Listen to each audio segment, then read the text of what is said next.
Pessoal, hoje é dia 27/9/2023. Estamos fazendo aqui a nossa live de encerramento, a 10.3, live de encerramento, a live de encerramento de setembro, já entrando aí no mês de outubro. Sinomar, boa noite. E Boa noite. Alexandre tá chegando aí, Vinícius também e tal. Quer dizer, a ideia da live é fazer um pouco a reflexão, né? Uma forma de a gente conversar um pouquinho, fazer uma reflexão sobre os últimos artigos, os últimos áudios, falar um pouco das perspectivas, das reflexões e tal. E essa semana particularmente, ó o David chegando aí. Essa semana particularmente tem como novidade o lançamento do livro, que não deixa de ser um momento importante, né? E também o primeiro encontro presencial. Fernanda vai vir o Wagner, vai vir o Léo, vai vir muita gente para Teresópolis e a gente vai trocar, bater papo e tal. Vai sair vai sair do híbrido e vai entrar no presencial. Então a ideia aqui da live é exatamente a gente bater uma bola aí geral. Que eu queria iniciar aí a nossa caminhada aí da live falando, geralmente assim eu gosto de falar da caminhada, né? O que teve aí de novidade, né? A gente sempre está melhorando forma e conteúdo.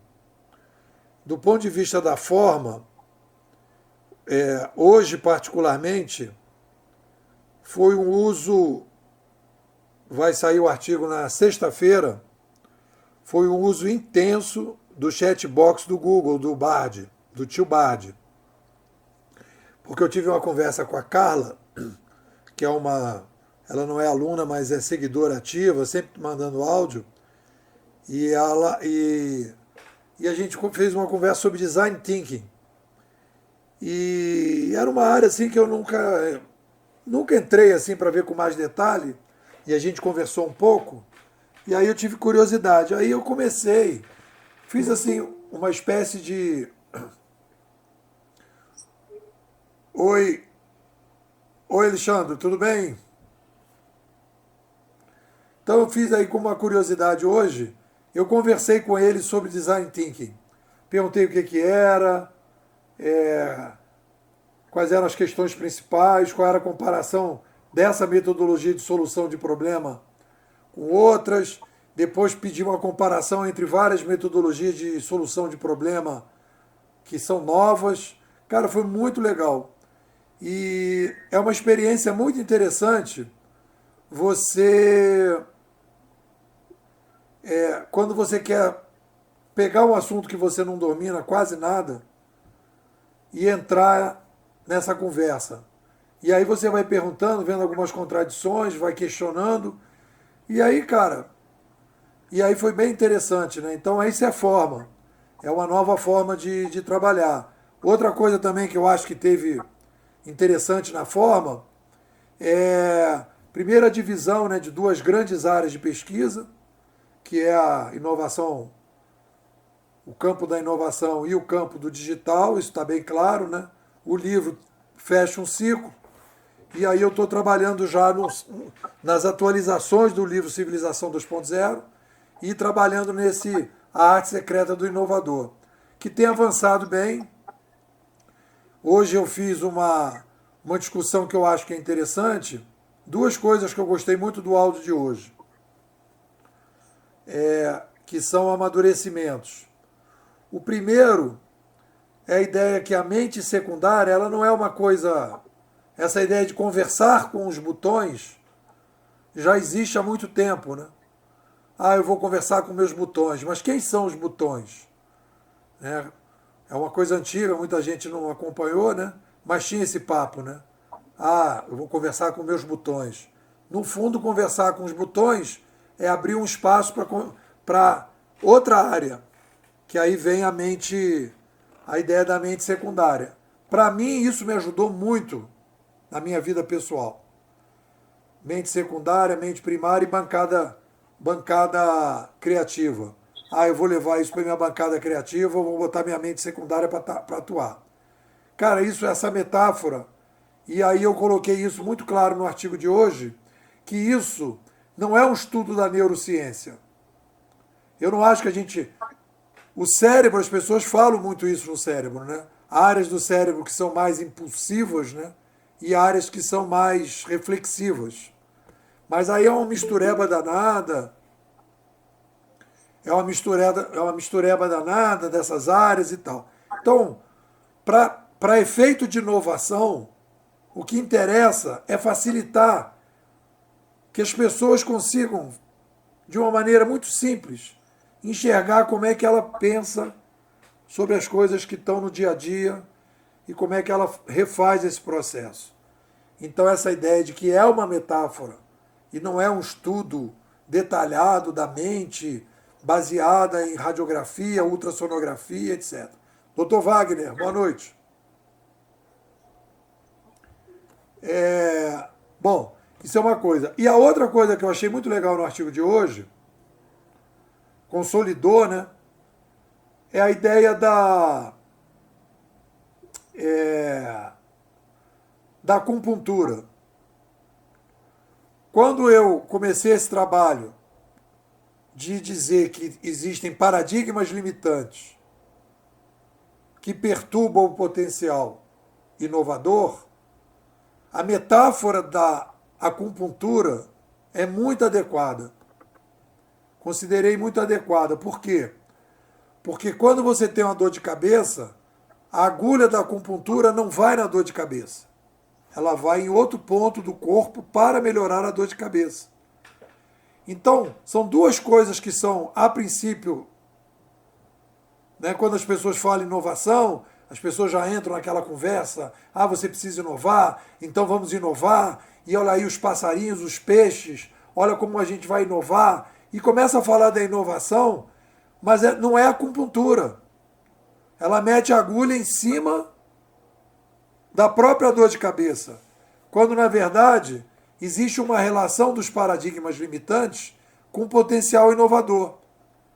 Essa é uma grande diferença da abordagem da inovação bimodal. Né?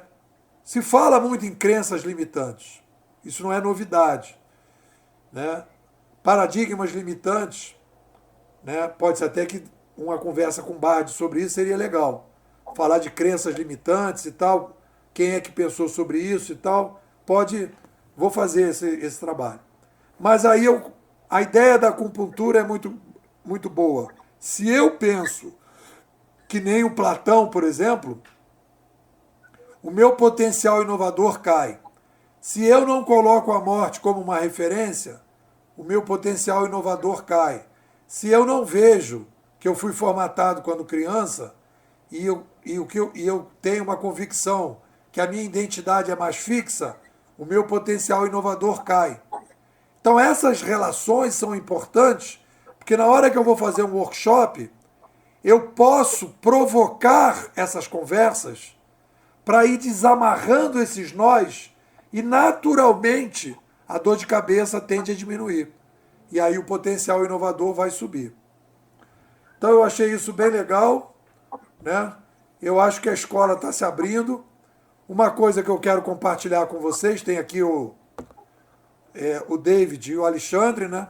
A gente está aí iniciando um projeto que eu acho muito promissor, que a gente pode pensar, inclusive, em outras cidades, né? A gente está querendo criar um núcleo, mais ou menos isso, né?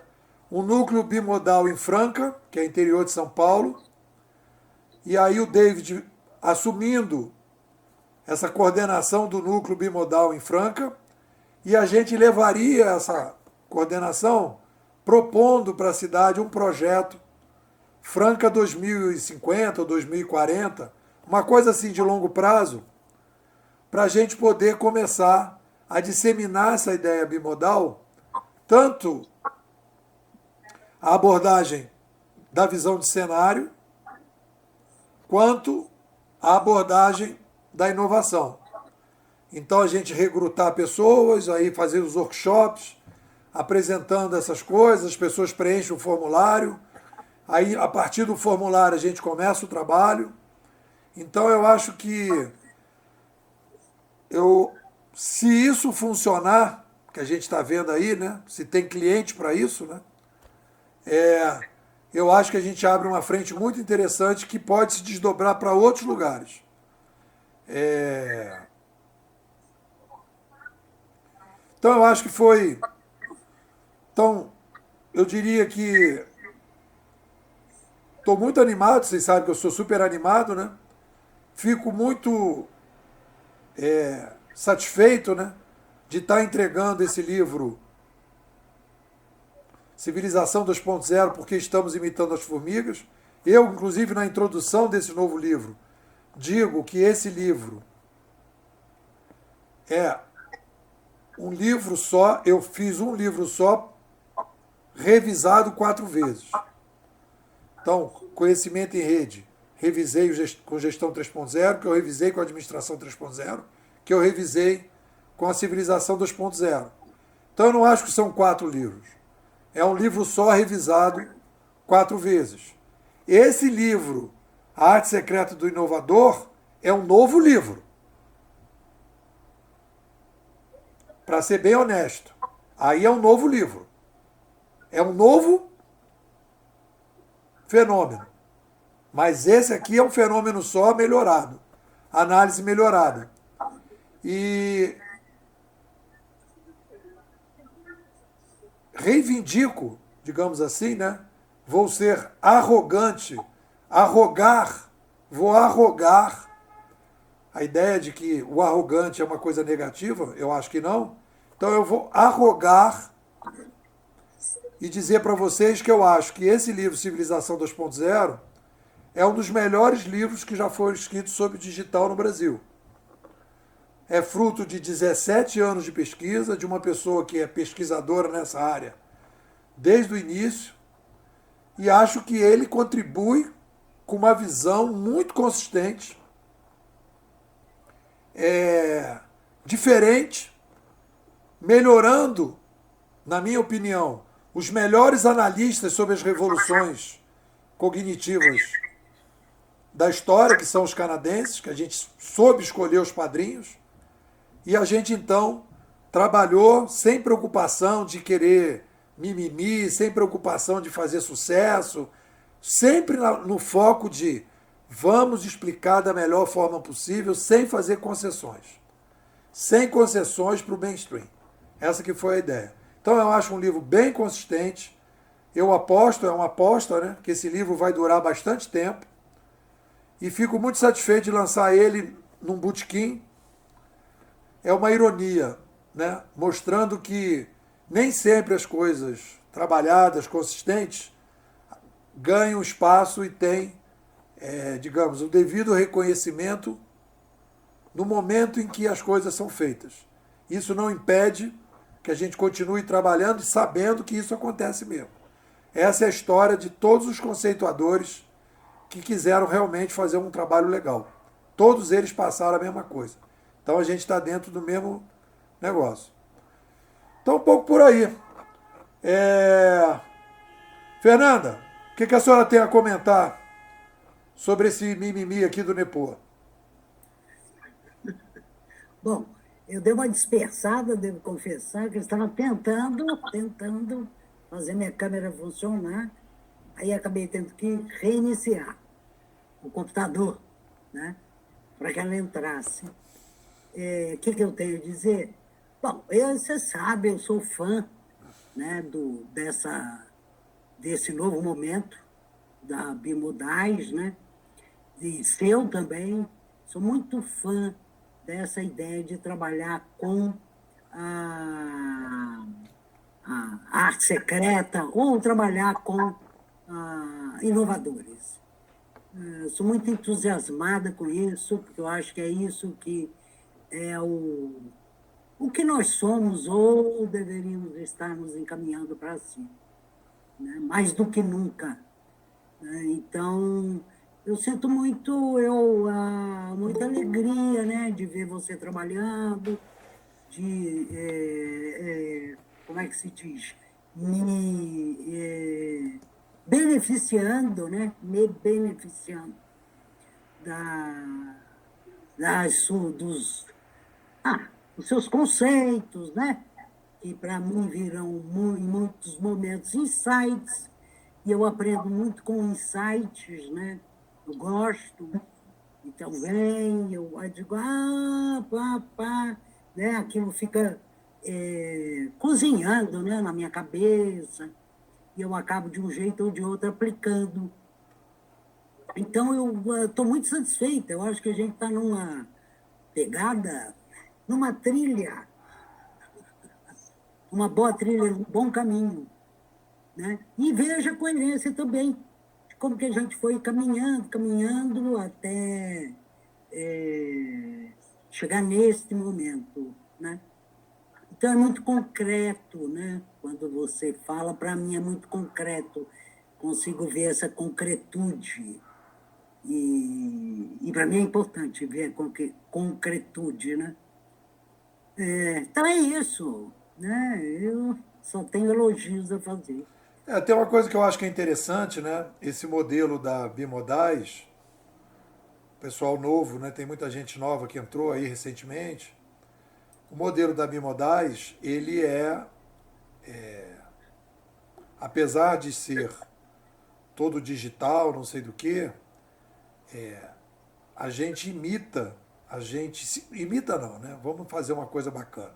A gente se inspirou nos renascentistas, principalmente os gregos. Na época da Grécia, naquela renascença grega, que havia. A renascença é um momento que uma nova civilização chega e aí você precisa mudar os paradigmas estruturais da civilização antiga para a nova civilização. Então os renascentistas aparecem. Então, não faz sentido, no momento de renascença, por exemplo, eu vou dar um exemplo para vocês. A Fundação Getúlio Vargas, eu fui convidado para fazer a abertura do curso de marketing digital da Fundação Getúlio Vargas, no Rio. O coordenador do curso, que foi coordenador da faixa, me convidou para dar lá a aula na FGV. A FGV, eu fiz a palestra de abertura para convidar os alunos e tal, e as pessoas falaram, legal, a gente vai ter aula com esse cara.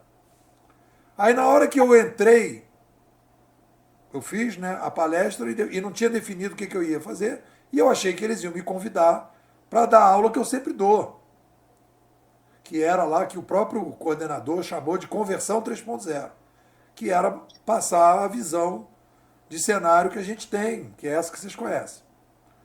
Aí ele falou, não, Nepo, aqui não vai ser assim não, aqui você vai ter que pegar essa cadeira aqui de antropologia do consumidor, tá aqui o PowerPoint, é mais ou menos esse. Eu falei, meu irmãozinho, eu não vou dar essa aula não. Ele falou, como assim? Eu falei, não vou, cara. Eu não vou dar uma aula, eu não vou entrar numa sala de aula para dar um curso que eu não domino. Eu não vou enganar os alunos. E não me interessa estudar. Não me interessa esses autores. Eu não vou. E não fui. Ah, Nepo, você era também professor da FGV? Não, não fui, não consegui ser. Não quis botar isso no meu currículo. E aí qual é o problema da FGV? No momento de renascimento, eles querem professores que repitam o que alguém disse lá atrás e que vá se repetir, se repetir, se repetir para fazer grana. Porque é mais viável. Eu não estou questionando a questão deles batalharem dinheiro. Não é isso. Agora, o aluno que entra na FGV, ele não vai ter o que nós temos aqui na Bimodais. Lá na época dos gregos era mais ou menos isso. Tinha um curador que produzia as ideias e as pessoas acompanhavam aquele desenvolvimento das ideias. Não era assim, tá tudo pronto, tá aqui o PowerPoint, tá aqui o diploma. Não era assim. Era a continuação do aprendizado, porque é renascentista. É tudo novo. Tá tudo começando. Como é que a gente já tem um troço fechado? Quem acompanha a escola sabe que o tempo todo eu nunca falo, ó, aqui fechou, isso aqui está definido. Não, é um processo. E é isso que a gente precisa nesse momento. Não é um PowerPoint repetido. E é isso que a Fernanda é fã. Ela é fã disso. Ela é fã do renascimento, de estar numa escola renascentista. E ela confia em mim por quê? Porque ela vê que eu estou dentro dessa. Eu estou comprometido até o pescoço. Eu estou numa missão. Eu não estou aqui, ó, agora eu estou querendo aparecer, ganhar minha grana. Não, eu preciso disso para ser feliz. Para ficar aqui brincando aqui em Teresópolis. Sem isso eu não sou feliz, então eu estou amarrado também. Entendeu? Eu estou amarrado. Vamos lá. David, por favor, o senhor agora que tem essa cara aí de 3D, não sei isso aí, não sei do futuro, tu já está em 2050? Já está em 2050? Já tô, já. Então volta para 2023 aqui para dar um depoimento. Estão ouvindo aí? Estamos ouvindo. Bom, vamos começar pelo início, né? A ideia de ter criado o Franca 2050 para criar o formigueiro aqui em Franca, né, digamos assim, foi muito baseado no papo que eu tive com o Nepo e o Alexandre, que está aqui, né? Ele é uma recém-formiga aí. E aí a gente fez uma conexão muito inteligente, porque Franca está num cenário de criar um ecossistema para ser uma das cidades mais inovadoras do Brasil. E já está há 1 ano nesse trabalho. Então tem um grupo muito grande que está tocando esse projeto. Então tem vários setores dentro desse projeto, faculdade, prefeitura, Câmara Municipal, Praia, etc. E a gente achou por bem que, cara, se Franca quer ser uma cidade disruptiva, tem tudo a ver a gente colocar o conceito bimodal dentro desse projeto. Então a gente fez essa troca, bolou. Então a gente já criou um plano de ação aqui, né? Para fazer algumas apresentações para esse pessoal. O primeiro que a gente apresentou foi para o Alexandre. Então, assim, quando o cara é disruptivo, você não precisa argumentar muito. Então eu falei rapidamente com o Alexandre, ele já entrou. E praticamente isso. Tem uma coisa interessante que eu queria comentar com o pessoal. O Alexandre e o David mandaram para mim um projeto 2030, que já tinha na cidade, 2030, daqui a 7 anos. E o interessante é que o projeto é assim, vamos seguir a linha da ONU, da proposta da ONU e tal. E o que eu achei interessante é que, quando a gente fala em 2050, quando a gente diz assim, vamos pegar, né, as propostas da ONU de sustentabilidade, etc., etc., é um viés político. É o futuro baseado numa visão política, que está ali pensando em uma série de demandas, interesses, etc. Quando a gente propõe 2050, e a gente vai fazer uma tabela comparativa, a gente está propondo uma pegada mais científica, não é científica, mais científica. Não quer dizer que é totalmente científica, nem menos nem mais, é mais. E aí a gente vai competir com essa pegada mais política, para dizer, não, para a gente poder enxergar o futuro de longo prazo, se a gente ficar amarrado o que a ONU acha melhor, a gente vai seguir o mainstream, o padrão. Então, Franca 2030 é 7 anos, é médio, curto prazo.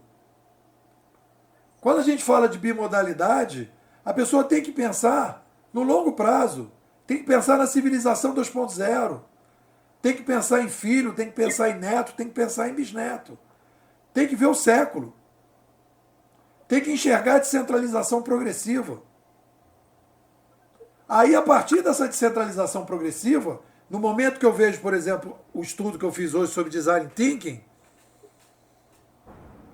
o cara precisa, antes de entrar no brainstorm do design thinking, na ideação que eles propõem, ele tem que ter uma visão ampla de cenário, ele tem que ver a descentralização, ele tem que ver a curadoria, ele tem que ver a blockchainização, ele tem que ver que a civilização 2.0 é uma serial killer de intermediários. Então ele vai falar, cara, qual é o intermediário que eu vou matar? Eu preciso matar intermediário para a gente poder resolver os problemas de complexidade que a gente tem. Aí sim, meio ambiente, habitação, saúde, justiça, tudo isso pode ser resolvido com a curadoria. Totalmente sustentável. Mas precisa dessa pegada, dessa visão, chamar o cara para o alto da montanha, gritar, tio Lucão, chama o McLuhan, mudou a mídia, mudou a sociedade, chama o Pierre Levy, mudou a civilização, mudou a sociedade. Ah, galera. Aí entra o bimodal. Ó, aumentou a população, precisa fazer revolução de mídia. Fez a revolução de mídia, tem descentralização, tem renascença. Vamos matar intermediador, entendeu? Entendi. Agora vamos cair para baixo e vamos entrar no tal do design thinking e vamos ver os projetos. Mas o cara já está com outra visão. Ele não está ali falando de o que a ONU disse, o que não sei quem disse. Alexandre, comenta aí. Boa noite, pessoal. Tudo bem? Eu ainda não conheço a turma, mas eu posso garantir para vocês que eu sou o cara mais analógico do grupo. Eu gosto de escrever, gosto de pintar, gosto de jogar xadrez, olhar no olho, de estar presencialmente com as pessoas, né?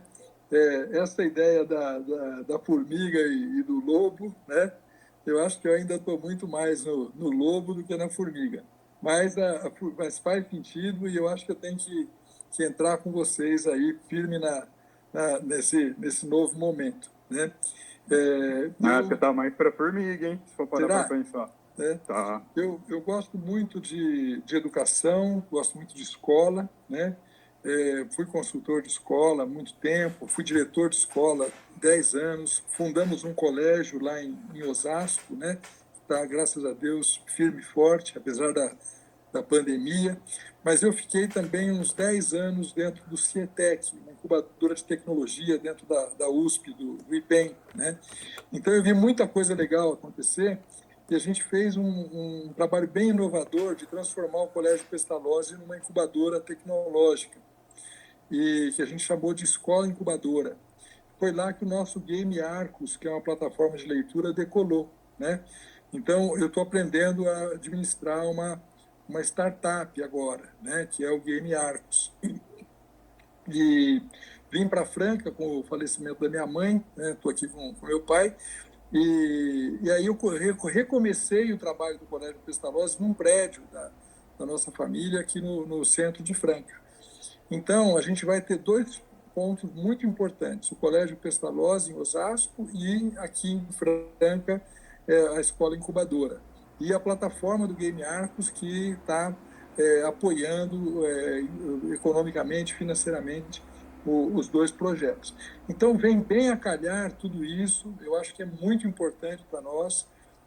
Tanto o Colégio Pestalozzi está de portas abertas, como a Escola Incubadora. Quero aprender muito aqui com o grupo, né? E vamos juntos, vamos fazer, vamos trazer. Eu acho que uma das grandes aberrações do mundo hoje é essa meninada ficar 10, 15 anos dentro de uma escola e sair sem saber ler e escrever. Isso não é uma dor aqui de Franca, é uma dor do Brasil inteiro, dos países subdesenvolvidos. Como é que uma pessoa fica dentro de uma escola 10 anos e sai sem saber ler e escrever, né? Então, a plataforma Game Arcos vem para ajudar a corrigir um pouco isso, né? E vamos em frente, vamos provocar disrupções aí. Aqui a gente tem oportunidades aí com o agro, com os produtores orgânicos, tem muita coisa bacana que dá para fazer, que já dá para aproveitar o espaço. E vocês vindo a Franca, sejam muito bem-vindos. Franca é uma cidade muito acolhedora, uma cidade muito solidária, uma cidade muito especial. Tenho certeza que vocês vão gostar bastante daqui. Show. Vinícius, comenta aí alguma coisa. Boa noite a todos. Boa noite, querido. Estava ao trânsito aqui, ouvindo vocês, acabei de chegar em casa. Para mim é um prazer estar com vocês, né? Discutir um pouquinho sobre como a gente pode modificar a nossa civilização e até mesmo o mundo pelo qual a gente vive hoje é muito importante. E ainda mais feliz em saber que a gente pode ter uma possibilidade melhor ali em Franca de discutirmos sobre isso, né? Gosto muito sobre esse tema, né?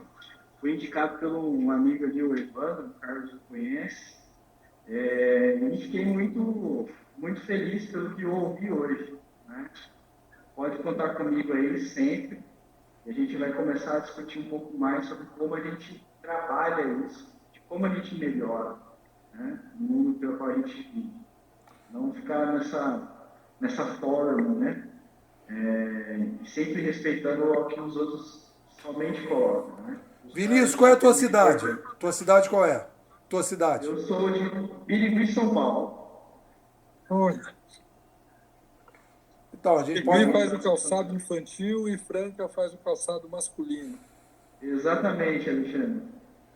Mas assim, moro em Birigui, né? Mas trabalho em Araçatuba, que é uma cidade Em vizinha. Jaú, o calçado feminino. Exatamente, Fernando. Legal. É isso, cara. Show de bola. Sinomar, comenta aí, Sinomar. O que o senhor vai me dizer aí?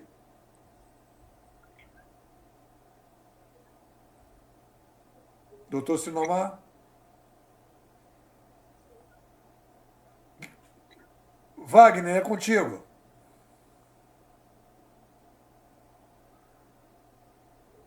Wagner. Pessoal. Opa! Pessoal, boa noite. Boa noite, Boa noite. querido. Vamos aí. Eu acho bastante interessante, já vou direto ao ponto, né? Acho bastante interessante a gente colocar a bimodal no experimento. Essa proposta de Franco aí, eu acho bastante... É interessante exatamente isso, né?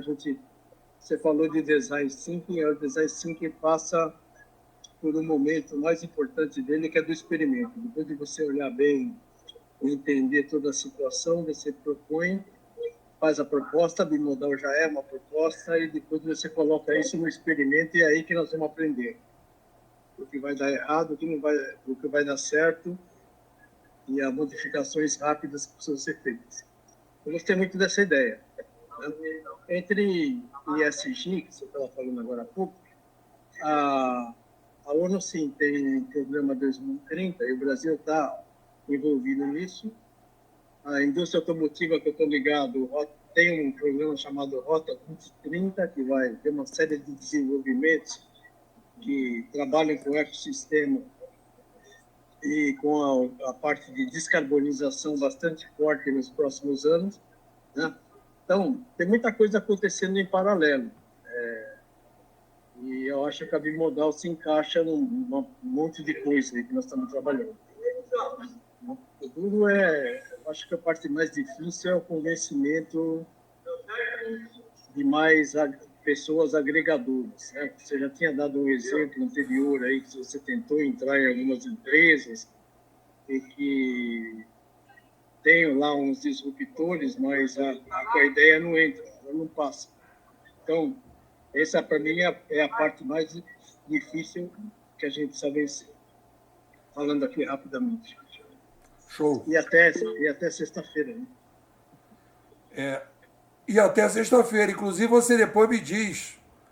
Se você quiser, eu te espero ali no ponto. Independente da hora que tu chegar, eu estou ali te esperando. Para você não se perder aqui na cidade.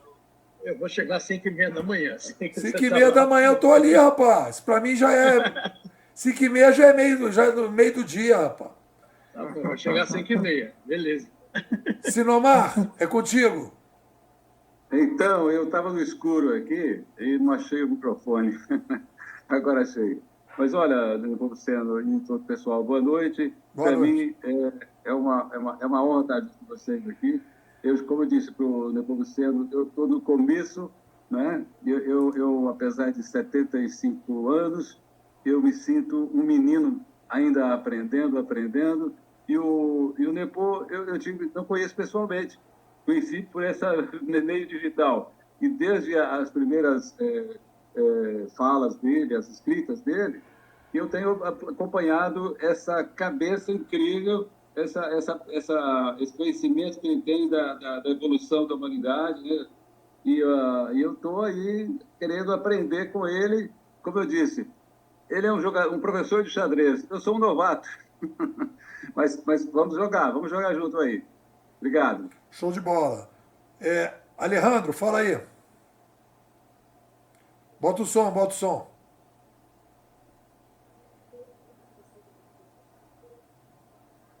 Estão me escutando? Tamo.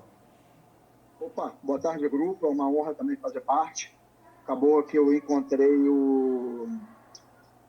eu ia falar até o canal do YouTube, né? Na verdade, que eu encontrei pelo YouTube, né? O professor. Vi que ele tem bastante profundidade, né? No tema. Eu estava atrás, na verdade, em função do livro, foi até uma crítica bacana que eu vi ele fazendo, já de cara ao título do livro, que é a Revolução da Plataforma. Enfim, isso porque também eu estou ligado a um projeto de startup de sustentabilidade. Mais à frente eu pretendo compartilhar com vocês. Quanto a esse lance, de fato, também é curioso, né, da Agenda 2030 da ONU, assim, nada no mundo funciona sem política, né, infelizmente. Desde Aristóteles aí, que isso daí já é uma máxima. E, assim, como eu moro em São Conrado, aqui no Rio de Janeiro, entre o Vidigal e a Rocinha, né, São Conrado tem várias coisas assim que são... Rio de Janeiro está entre os maiores do mundo, né? Tem o maior conjunto montanhoso do mundo, na água, Pedra da Gávea.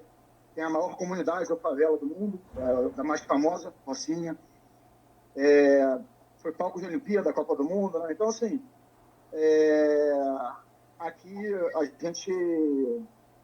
O meu ponto isso tudo entra na tal das ODS da ONU, né? Que é a carência de estudo, fome. E eu só sou mais a favor, por mais que eu não concorde com esse tipo de políticas, de aproveitar a onda que eles levantam para surfar, do que bater justamente no lado político e aí o negócio não sai do lugar, entendeu? Eu nem quis falar na hora, mas quanto à projeção de 2050, se o professor colocar aí no Google, São Paulo 2050 PDF da Inter, ou Rio Grande do Sul, sustentabilidade, governo, PDF 2050 da Inter, tem vários planos já para 2050 federais, estaduais e municipais pelo Brasil também. Mas, falei bastante aí, né? Pego de surpresa. Obrigado aí pela possibilidade. Eu acho que o que eu acho que é interessante é isso, né? Eu acho que quando a gente pensa o futuro, e aí a gente pensa no longo prazo, o diferencial é cada vez mais uma visão de cenário, o diagnóstico. E aí eu acho que aí começa, então, né? Quando a gente pensa no curto prazo, o diagnóstico é mais ou menos, porque as coisas vão se resolvendo ali, mete um design team que você vai pensando coisa ali. Mas quando você quer pensar no longo prazo, você tem que entender o padrão, você tem que entender a revolução midiática, você tem que entender a descentralização progressiva. Que aí você consegue encaixar e ver claramente quais são os intermediadores que vão perder espaço para novos intermediadores. Doutor Guedes, vamos lá, o que o senhor me diz? Boa noite, pessoal. Eu digo sempre aquilo que eu sempre abro dizendo, ó, sinto muito a todos aí que não conhecem pessoalmente o Nepo, mestre antigo, conheço desde meados de 95 que sigo esse cara aí, entendo ele como um grande mestre, e o cara mora na minha cidade, então sinto muito para vocês, eu tomo café quando eu quiser com ele, tá? Então é só essa invejinha branca que eu deixo com todos. Vou estar com vocês aí na sexta-feira, quem vier. Vai ser um prazer estar com vocês. Mas brincadeiras à parte, amo de paixão essa escola, né? Já estou aí há muito tempo seguindo o Nepô, lendo os livros dele. Ele já participou comigo lá do Hub de Niterói, Hub do Rio, onde eu montei esses hubs de inovação. Eu trabalho com inovação, trabalho com economia criativa. Então, tudo que a gente aprende aqui, que a gente discute e estuda, é alimento para o meu conhecimento, para a minha alma. Guedes, só fazer. Às 5h30 da manhã eu também estou de pé, a hora que geralmente eu ouço o Nepô. Guedes, só um parênteses que tem a ver com o Alexandre e com o David. Em Niterói, no Hub de Niterói, que o Guedes coordenava, a gente colocou o livro Administração 3.0. Como base. E quando o aluno entrava, ele ganhava um livro para ele poder ter uma visão de cenário a partir dessa visão nossa. Então, isso é uma experiência que a gente teve. Isso não é de hoje, não. Isso vai fazer, sei lá, 10 anos, sei lá quanto. Por aí. Ainda tentamos levar para a própria prefeitura, né? Lembra? Para colocar como livro base da Casa do Empreendedor, né? Que a gente montou lá a Casa do Empreendedor. Eu fui secretário de Niterói durante o mandato do prefeito Rodrigo Neves, e nesse mandato eu realmente quis tentar levar um pouco aí dessa raiz da Bimodais para um aspecto municipal, que é, inclusive, um sonho nosso aqui em Teresópolis, né, Nepô? É uma coisa também que eu acho que fica mais no sonho, mas vamos lá. Teresópolis, assim... Legal, hein? Teresópolis... Não, vai ser engraçado, só um parênteses aqui, desculpe, Guedes. Vai ser muito engraçado a gente conseguir fazer um projeto em Franca e começar a fazer um negócio legal em Franca. Ô, Nepô, vou te falar uma coisa boa. O Vinícius acabou de me mandar um pedido aqui. Falou, Guedes, olha só, estou abrindo aqui Deixa eu pegar aqui que ele mandou. Eu estou abrindo aqui as inscrições para vou ler aqui para você rapidinho. O Teresópolis Aberta para Inovação. Chamada pública para seleção e implantação de soluções inovadoras em ambiente experimental, onde a gente tem alguns desafios: mudanças climáticas, redução de riscos e desastres naturais, inovação na gestão sustentável de resíduos sólidos, sei que tem algum amigo aí que trabalha com SG, transformação digital na saúde, olha essa, Nepô, inovação, novas mídias e transformação digital na educação, mobilidade urbana, conectividade 5G, inovação na agricultura familiar. Ele já abriu essa proposta aí, me mandou isso. Os amigos que quiserem contribuir com alguma coisa dessa aí, fala com a gente que a gente está dentro disso aí. Vamos, né, pô? Vamos nessa? Vamos, nessa área de educação dá para brincar. É isso aí, isso que eu já falei, ó. Podem contar com o Game Arcos 100%. Vamos para aí. Alexandre, o Game Arcos que você fala é gamearcos.com.br, é isso? Isso, gamearcos.com.br. Já Só em Barueri nós temos 30 mil crianças usando. Nossa, é uma plataforma que tem inglês, português e espanhol, né? E tem os quizzes que provocam a interpretação do texto. O site é assim mesmo, Game Arcos Ler é Poder, jogo sobre livro com campeonatos de leitura, é isso? Isso, campeonato de leitura é a grande sacada. Ah, entendi. Legal, tá bom. Só para saber que era isso mesmo. Pode contar com a gente. Se for projeto social, eu consigo as licenças gratuitamente. Show, maravilha. É isso, né, Nepô? É isso. Estamos aí. Sexta-feira a gente está junto. Estamos aí sexta-feira. A galera vai ver. Vinícius, levantou a mão. Fala, Vinícius. Queria aproveitar o momento, o Guedes compartilhou ali sobre uma possibilidade de projetos. Guedes, depois que você conseguir compartilhar isso, eu queria ler e entender um pouquinho mais. Acabei não me apresentando, né? Trabalho numa empresa de software para órgão público e a gente tem uma participação no núcleo de inovação de Ribeirão Preto, né? No Inova Park. Então, a gente trabalha uma vertente... Acabei de botar no grupo, tá? Botei no grupo lá. Legal, obrigado. E aí a gente trabalha a vertente de inovação para a administração pública. Então, muito me interessa o tema, tá? Tem uma coisa aí, que a gente vai abrir uma possibilidade, Vinícius, isso aí vale para todos os bimodais, explicando um pouco a situação, que é a seguinte: até o lançamento do Civilização 2.0, a gente meio que estava fechado para esse tipo de projeto. Agora, com a abertura dessa conversa sobre inovação, a gente já tem um serviço, um produto, que já pode ser comercializado de maneira mais operacional, porque não dava para descer no operacional.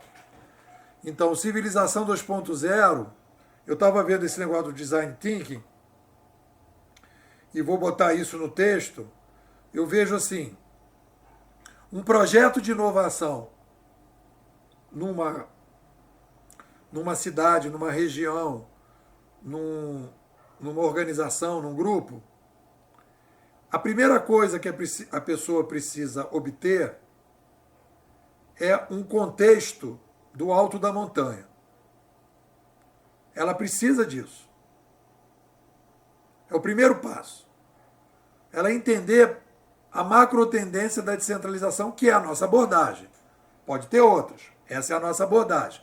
Então ele percebe que a tendência dos próximos 20, 30, 40 anos é a descentralização progressiva, a passagem dos corretores de imóveis, do frentista, do não sei quem, para algoritmos, comunidades uberizadas e blockchainizadas, ele entender isso, que isso vai se disseminar e que isso é uma oportunidade para a solução de problemas em todas essas áreas que o Guedes falou. Para lixo, para meio ambiente, para educação, tudo vai na direção da blockchainização, principalmente. Então essa é a primeira coisa. A segunda coisa, então esse é o primeiro passo. Está aí o livro Civilização 2.0. O workshop, leitura, amadurecimento, beleza. A segunda parte é ele quebrar os paradigmas limitantes que a gente vem da civilização 1.0, centralizada, jornal nacional, tudo fechado na cabeça da gente, né? Cheio de problema, não sei do quê. Então ele precisa superar esses paradigmas limitantes. A acupuntura é o segundo passo do workshop. A acupuntura. Tem que espetar a agulha em vários paradigmas limitantes para o cara começar a questionar aquilo tudo e aumentando a taxa de inovação. Terceiro passo, vamos tocar o projeto. Aí entra o Design Thinking e similares. Aí quando você vai ver essas metodologias de mudança, então olha só a caminhada. Muda a visão de cenário, espeta as agulhas dos paradigmas limitantes, e aí entra com as metodologias de mudança, que aí está se caracterizando por quê? Multidisciplinaridade, errar não é problema, errou, mudou, é a pivotação, a ideia da pivotação, né? Que o cara vai fazer, criação de protótipos, experimentação, envolvimento dos usuários nos projetos. Então aí entra a terceira etapa, que já é o projeto em si. Então são 3 momentos.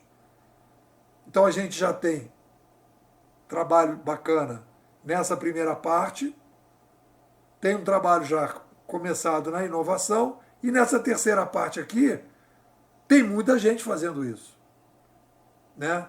Design Thinking e amigos e primos. Aí beleza, aqui embaixo vai se fazer. Pronto, está estruturado o modelo.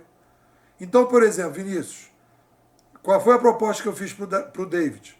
Ele ser o coordenador bimodal em Franca.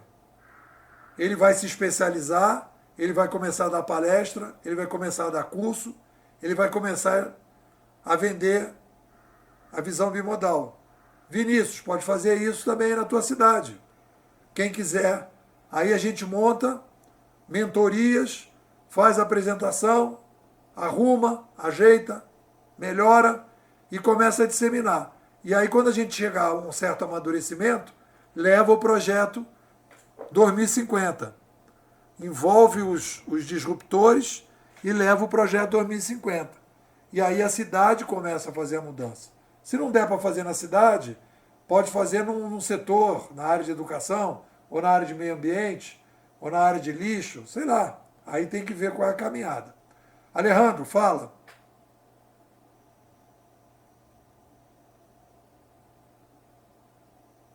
Vamos lá, eu não estou muito ambientado com esse aplicativo ainda. Não, eu queria colocar, a gente tinha notado um pouco mais cedo, né? E aqui não tem nenhum preconceito, muito pelo contrário, assim, admiração, né? A gente se encontrou aqui em função de todo mundo estar em busca de algo comum. Enfim, eu trabalhei no mercado financeiro a vida inteira, mas o meu ponto que eu queria colocar é, quando a gente fala assim, vamos pensar o futuro, disrupção, descentralização, blockchainização, uberização, né? No fundo, o que a gente está falando, né? Está falando em fazer negócios tirando o dinheiro dos impostos do governo, né?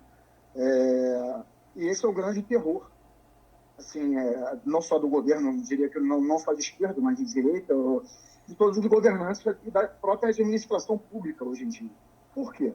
Porque esses tipos de negócios que a gente falou, eles não passam por lugar nenhum, né? Ainda mais nos grandes centros. Né? Táxi, você precisa de licitação, outorga, pedir, levar para fazer revisão de não sei o quê. Uber, hoje em dia tem aplicativo, você acorda de manhã, nunca dirigiu, você vira motorista de Uber em 15 minutos. Né?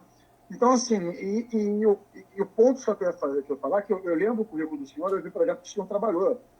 Foi referência, trabalhou uma série de secretarias, e agora eu escutei um outro colega também dizendo que trabalhou na secretaria, eu trabalho em secretaria em Niterói, enfim. Então, assim, vocês são pessoas até que já jogaram, digamos assim, não sei se é a maneira apropriada de dizer, mas jogaram do outro lado, né? Visto que esse nosso papo aqui, né, ele é legítimo, mas ele não seria bem visto pela administração pública, se posso colocar assim. Eu queria só compartilhar isso porque eu compacto 100% da sua visão, apenas estou dizendo que nós somos um adversário, não do sistema, porque isso daí é uma palavra muito, né, mas nós somos um adversário dessa desorganização econômica, né? Eles precisam do negócio tradicional e tudo que a gente está falando aqui é contra o que eles precisam, é contra, né, o que foi construído, é o tradicional. A civilização 2.0, isso aí é legal, Alejandro, muito boa a tua colocação. O que acontece?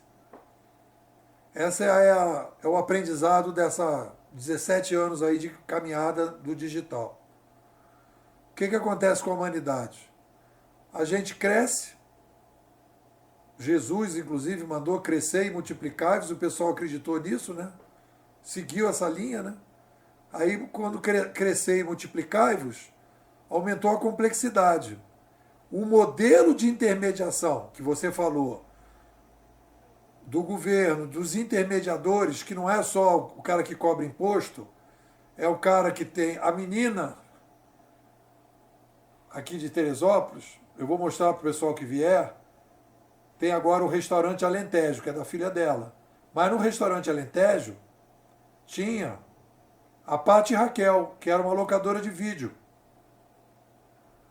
Um dia eu encontrei com ela, ela é uma portuguesa muito simpática, eu abracei ela, falei baixinho no ouvido dela, estou te traindo. Ela me olhou assustada, né? E aí eu falei, estou vendo Netflix. Entendeu? E acabou a lojinha dela.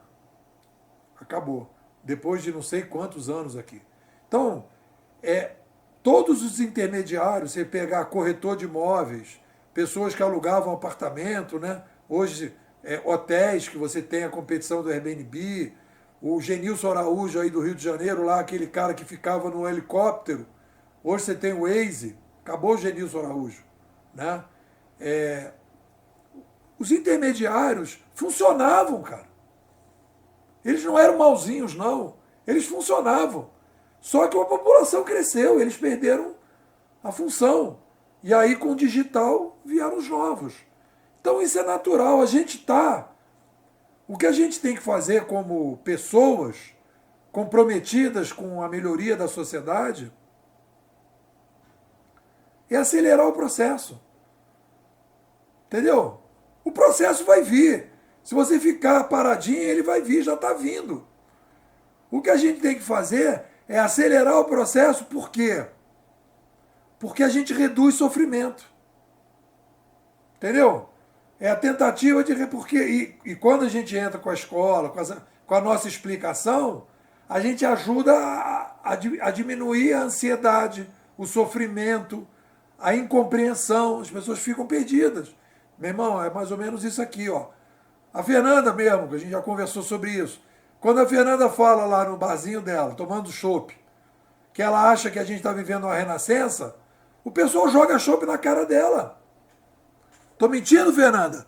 Que já ganhou chopp na cara? Que o pessoal fala, tu é maluca? Que renascença? A gente está indo para Matrix, a gente está indo para o Blade Runner. O mundo está acabando.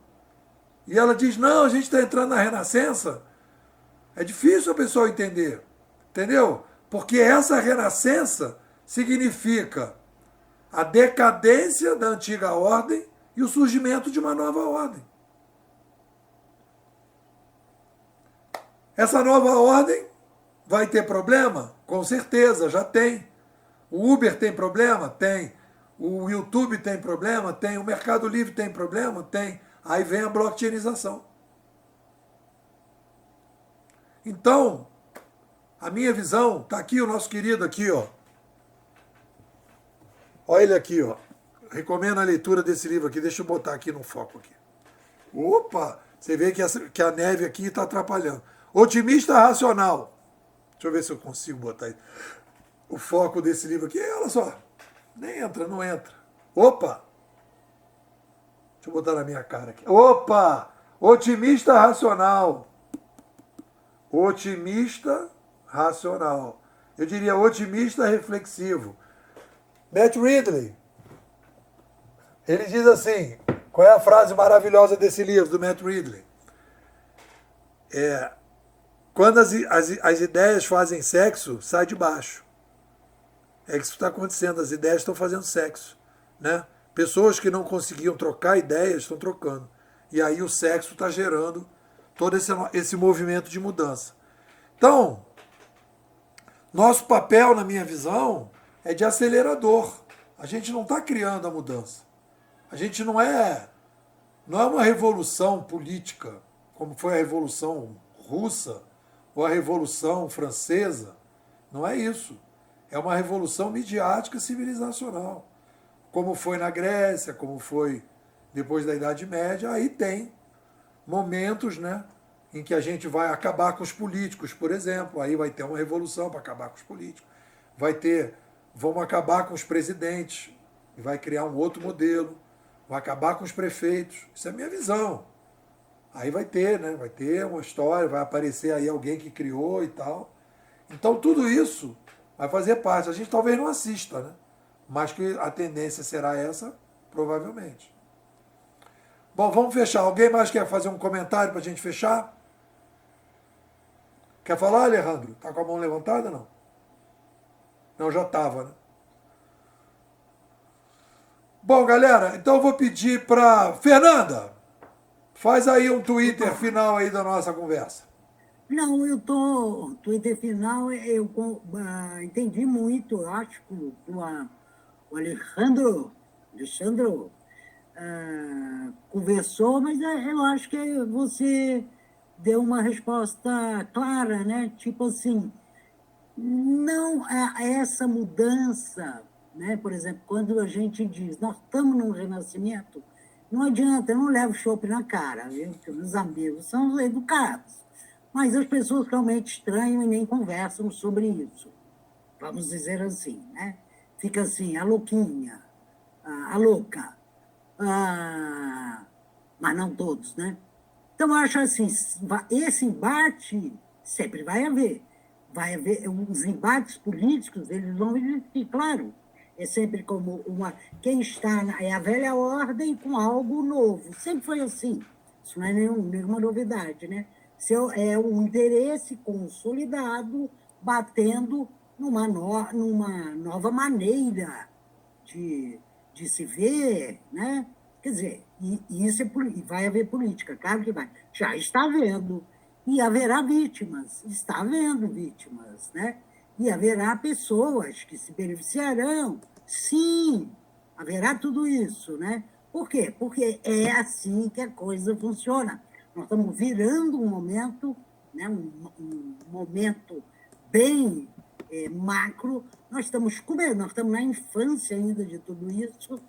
E tipo assim, o que eu penso é assim, dói, mas a gente tem que ver, é real, entendeu? Dói, mas é real. Dói muitas vezes, claro que dói, né? Mas é real. Então vamos olhar para o que é real. Né? Isso é muito interessante. Mais ou menos assim, né? É muito interessante, porque o padrão, e é por isso que eu digo que a gente está muito beneficiado aqui na Bimodais de ter pegado lá o McLuhan e amigos. O padrão histórico dá para a gente uma base muito forte. Então, assim, não acho que vai acontecer isso, meu irmãozinho. Olha para trás. Olha lá. O Harari nem gosta tanto, nem falou do McLuhan, falou da chegada da aldeia, depois da oralidade da aldeia, da agricultura, domesticação dos animais.